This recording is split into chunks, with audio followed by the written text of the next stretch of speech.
Hey, good morning. It's Coach Jill. And here at Fit Life, we encourage our clients to cut back on their caffeine consumption because caffeine can be inflammatory in the body. Now, as a former caffeine addict, I know it's not easy, it's not always easy, but I have managed to cut back my caffeine intake quite a bit. So I want to give you some really easy, simple tips, things you can do to try and start to cut back on that. So one of the things that I did, I'm going to just flip around here. One of the things that I did is I started to increase my tea intake, which I really like tea. So I've got some great different teas here. You can see I do red tea. I love matcha tea, green matcha tea. It's so good for you too.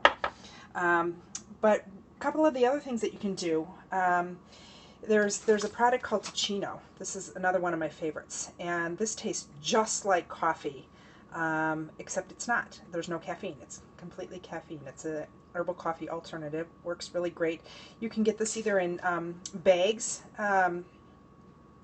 individual bags to make a single cup, or you can get it like this, where it comes just kind of like coffee, and it's you do it through a drip filter.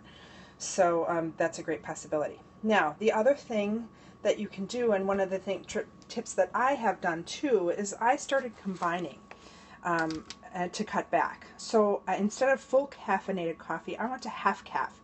So I use a chem-free decaf whole bean, and then I use an organic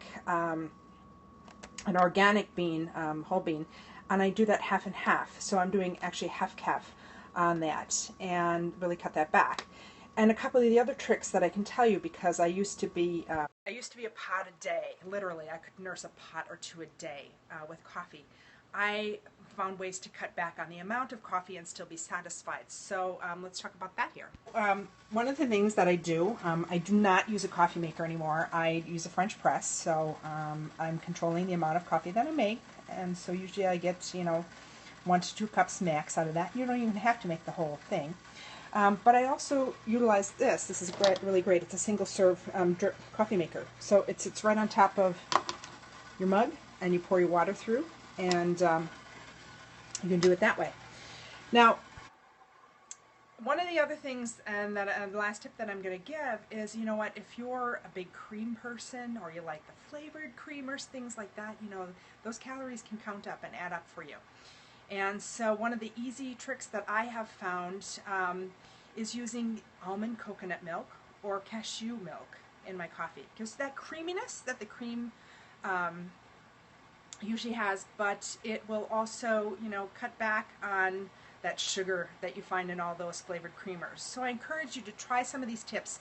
Let me know, if you want to continue to follow me. I'm going to continue with some of these great tips on how to get a little bit healthier. So thanks for joining me today. Thanks for all the hearts, guys, and have a great day. See you soon.